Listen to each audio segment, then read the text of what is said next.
সকাল সকাল রান্নাঘরে চলে আসলাম।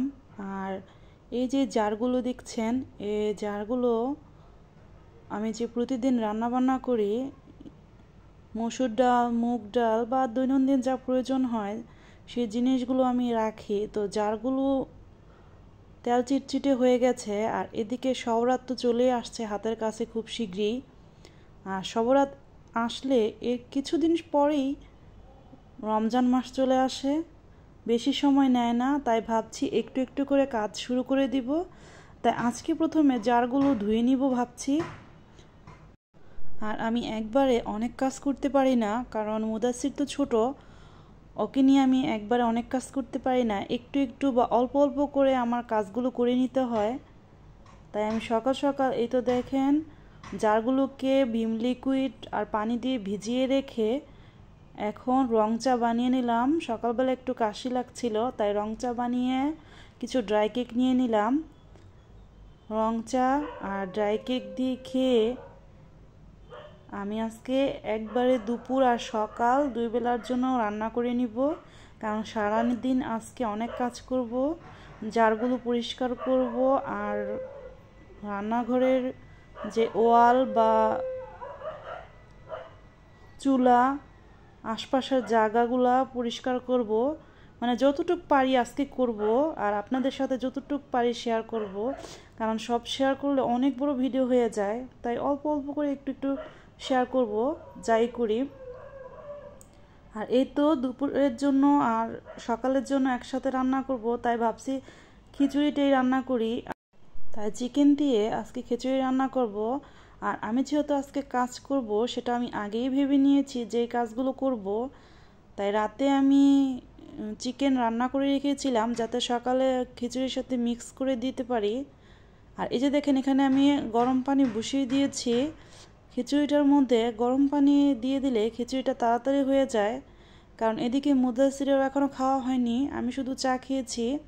মুদাসির বাবাও খাবে, তাই যত তাড়াতাড়ি সম্ভব আমার রান্নাটা শেষ করতে হবে। আর আপনাদের সাথে আজকে আমি একটা ছোট্ট একটা ব্লগ শেয়ার করব। আসসালামু আলাইকুম everyone, welcome to Mudassir mom lifestyle blog থেকে আমি হেনা প্রতিদিনের মতো একটা নতুন ভিডিও নিয়ে হাজির হলাম।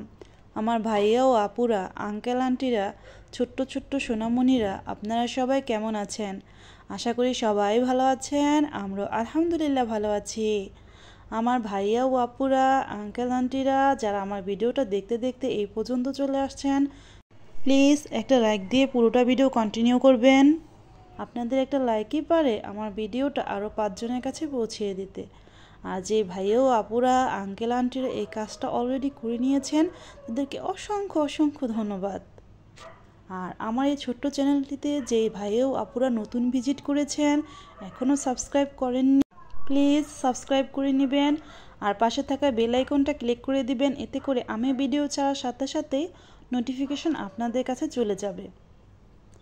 এই তো আমার ভাইয়া আপুদের সাথে কথা বলতে বলতে খিচুড়িটাকে আমি মশলা কষিয়ে বসিয়ে দিয়েছি। আর সেই সাথে আমি চিকেনটাও দিয়ে দিয়েছি, কারণ চিকেনটা যেহেতু রান্না করাই ছিল, তাই একসাথে মিক্স করে আমি দিয়ে দিয়েছি। এই তো, আর এর মধ্যে আমি কিছু কাঁচামরিচও দিয়ে দিয়েছিলাম। এই তো খিচুড়িটা প্রায় হয়ে আসছে। আর এখন আমি খিচুড়িটাকে নেড়ে 1 বা 2 চামচ ঘি দিয়ে দিব। তবে এর আগেও আমি 2 চামচ ঘি দিয়েছি, যেটা ভিডিওতে ওঠেনি বা কেটে গেছে হয়তো। যাই হোক, এই যে খিচুড়িটাকে আমি নেড়ে আবার ঢেকে দিলাম, কারণ এখনও একটু পানি আছে, পুরোটা পানি টানবে, যেহেতু আমি ভুনা খিচুড়ি রান্না করব। আর আজকে ভুনা খিচুড়ি আমরা সকালেও খাবো আর দুপুরেও খাবো। এই তো খিচুড়িটার নিচে আমি একটা তাও বসিয়ে দিয়েছি যাতে নিচে না লেগে যায়। খিচুড়িটা অনেক সুন্দর হয়েছে আর খেতেও মাশাআল্লাহ অনেক স্বাদ হয়েছে। সবাই ভালো থাকবেন, সুস্থ থাকবেন, 5 ওয়াক্ত নামাজ আদায় করবেন, আমার জন্য দোয়া করবেন, আমিও আপনাদের জন্য দোয়া করব। আসসালামু আলাইকুম, আল্লাহ হাফিজ।